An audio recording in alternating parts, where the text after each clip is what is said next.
एक फकीर आया शिरडी गांव में,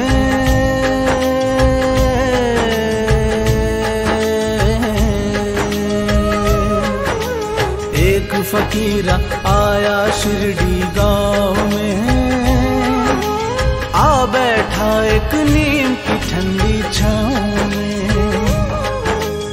एक फकीर आया शिरडी गांव में।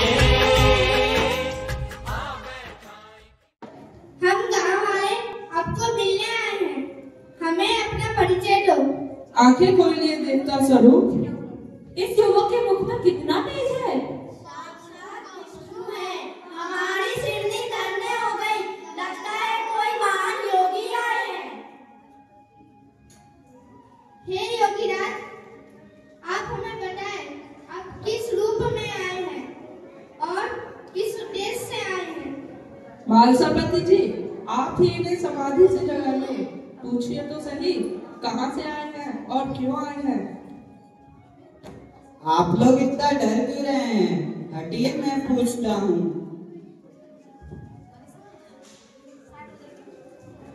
हटो हटो, योगी को परेशान मत करो।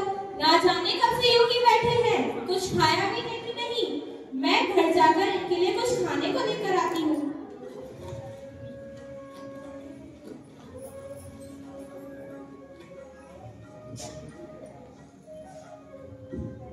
भोजन कर लीजिए योगीराज, भोजन कर लीजिए योगीराज। जब तक आप भोजन नहीं करेंगे मैं पानी नहीं पीऊंगी।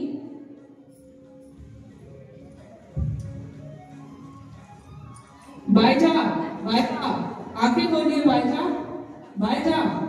हे योगीराज, मेरी पत्नी ने वचन दिया है कि जब तक आप भोजन ग्रहण नहीं करेंगे वह पानी नहीं पिएगी।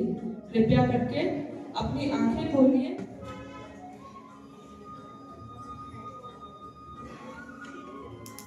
माँ, माँ उठो माँ, माँ मुझे भूख लगी है, मुझे खाना खिलाओ माँ। योगीराज, मेरा बेटा, मेरा प्यारा बेटा।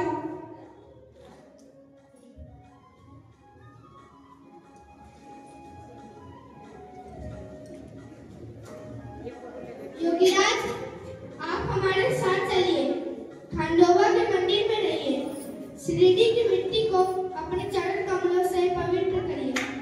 हाँ हाँ, मेरा बेटा मेरे साथ ही रहेगा। नहीं माई, मुझे जाना होगा, मैं यहाँ नहीं रुक सकता। नहीं नहीं, मैं जाने नहीं दूंगी। तुम कहाँ जाओगे अपनी माता को छोड़कर? मत रहिए।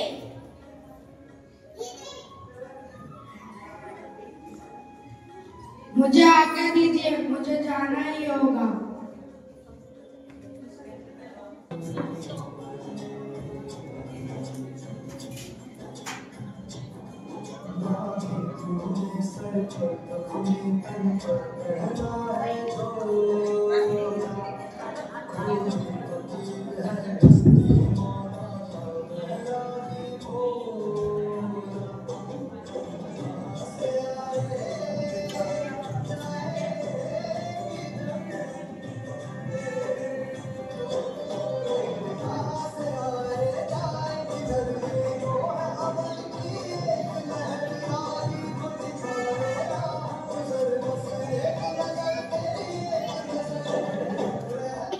बाबा, लेकिन मुझे समझ आ गया है, इंसान कितनी जल्दी बदल जाता है।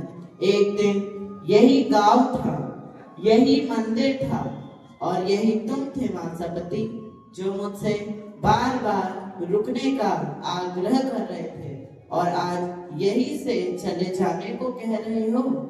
याद करो, 10 साल पहले का त्योहार नहीं पहचाना? गुरुदेव, गुरुदेव, मुझे क्षमा करो, मुझसे भूल हो गई।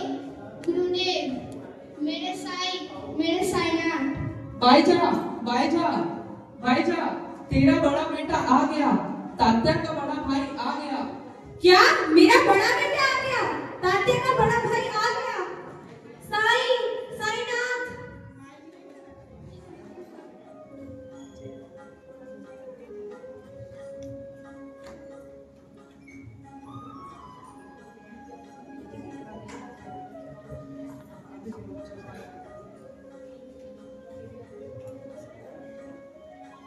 अरे यह कौन बैठा है मंदिर के सीढ़ियों पर? यह हमारे गांव का तो नहीं लगता। इसे जल्दी यहाँ से हटाओ, कोई देख लेगा तो आपत्ति करेगा। बुरा मत मानिएगा, मगर आपको मंदिर की सीढ़ियों से हटना होगा। हट जाओ? क्यों हट जाओ? यह खंडोबा भगवान का मंदिर है। परंतु भगवान तो सबके हैं।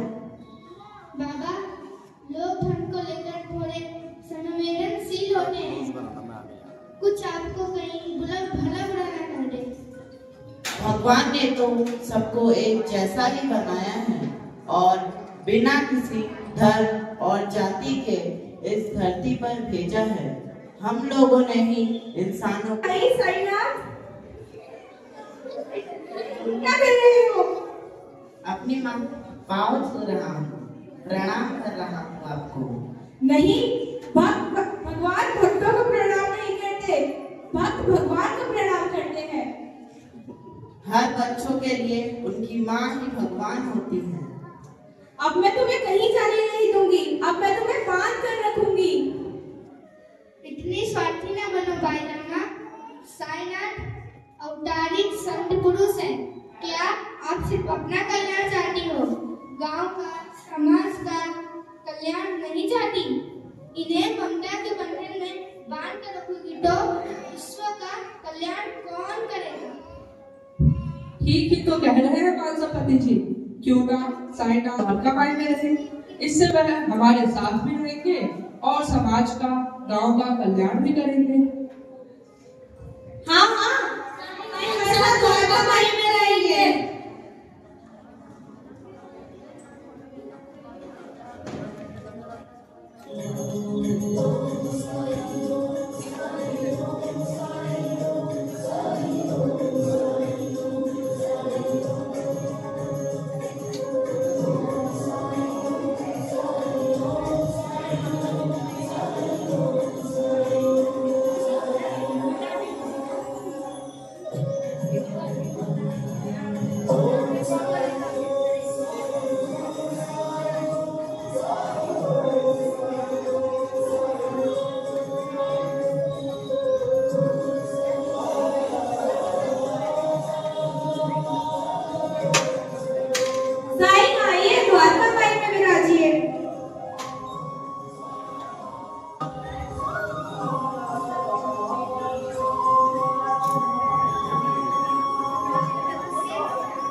भिक्षाम देहि। रघुनाथ, क्या हुआ? रो क्यों रहे हो? साईं, महीनों से बेरोजगार हूँ, कोई काम नहीं है मेरे पास। जितनी जमा पूंजी थी वो भी खत्म हो गई। आज से एक मुट्ठी दाल और एक मुट्ठी चावल ही खरीद पाए। इसमें मेरे परिवार का पेट कैसे भरेगा? तुम अपने परिवार को लेकर द्वारिका माई आ जाओ। मुझे विश्वास है तुम्हारे परिवार को एक वक्त का भोजन जरूर प्राप्त होगा। नहीं साईं, आज तक मैंने किसी का उपकार नहीं लिया है और लोग क्या कहेंगे कि मैं अपने परिवार का पेट भी नहीं भर सकता। थोड़ा स्वाभिमान है मुझमें, मुझे कुछ काम दिलवाने में मदद कीजिए। ठीक है रघुनाथ, मैं प्रयास करूंगा। फिलहाल तुम अपने परिवार को लेकर द्वारिका माई आ जाओ और हाँ, आते वक्त एक मुट्ठी दाल चावल लाना मत भूलिए। जैसा आप कहें साईं।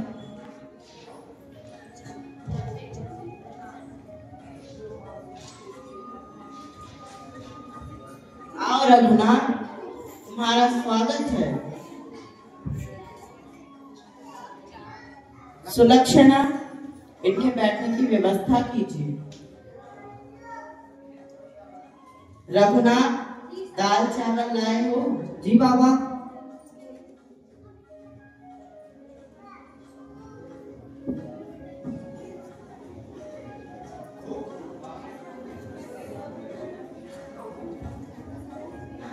इन 5 महीनों में तुम्हें कोई भी काम नहीं मिला?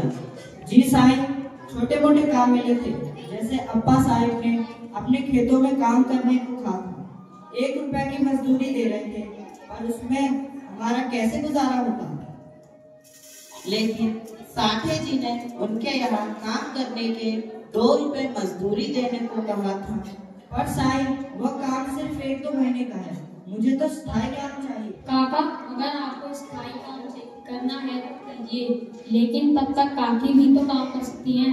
नहीं, ये तुम क्या कह रहे हो? अपनी पत्नी से काम कराऊंगा? इतना भी गया गुजरा नहीं हूँ, थोड़ा स्वाभिमानी हूँ। साईं, सोच रहा हूँ जब तक काम नहीं मिलता मैं अपना घर गिरवी रख दूँ, बाद में नगर जाकर काम कर लूंगा। नहीं नहीं, ऐसा ना करें। साईं बाबा, आपका हाथ जल जाएगा। हाँ साईं, हाथ निकालिए। साईं खिचड़ी पका रहे हैं, क्या सुगंध है। चलो द्वारका माई चलते हैं। हाँ, जल जाएगा।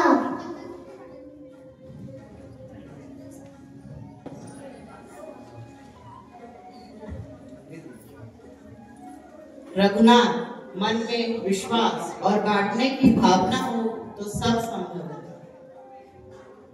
साईं, विश्वास में जिंदगी नहीं चलती और बांटने की भावना से जरा सी खिचड़ी हम सबका पेट नहीं भर पाएगी।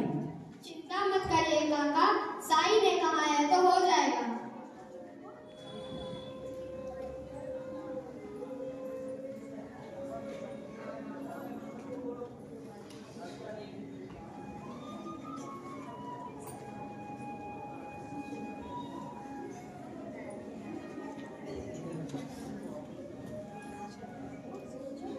असंभव, एक मुट्ठी दाल चावल में इतनी खिचड़ी। विश्वास की ताकत रघुनाथ। अब तो तुमने देख लिया रघुनाथ, ये खिचड़ी नहीं, हमारे साईं का प्रसाद है जो कभी खत्म नहीं होता।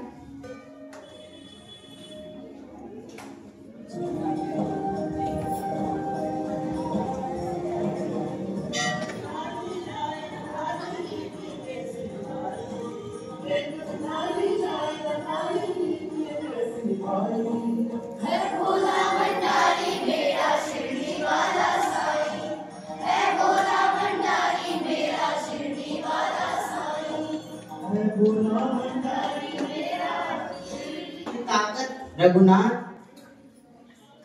ये खिचड़ी भी हमारे जीवन की तरह है। जिस तरह खिचड़ी को खौलते पानी में उबलना पड़ता है, उसी प्रकार हमें भी अपने जीवन में कष्ट सहन करने पड़ते हैं, तभी जीवन सफल हो पाता है। और तुमने अपने अभिमान के कारण अच्छे कामों को भी मना कर दिया और अपनी पत्नी को भी काम नहीं करने दिया। ये अभिमान किस काम का, जिससे परिवार भूखा रहे। जाओ और जो काम मिलता है उसे करो और अपनी पत्नी को भी करने दो। आप सही कह रहे हैं, मैं ही अपनी राह से भटक गया था, लेकिन अब मैं और मेरी पत्नी दोनों मिलकर घर चलाएंगे। का मालिक है। अब तो खिंचवा दे।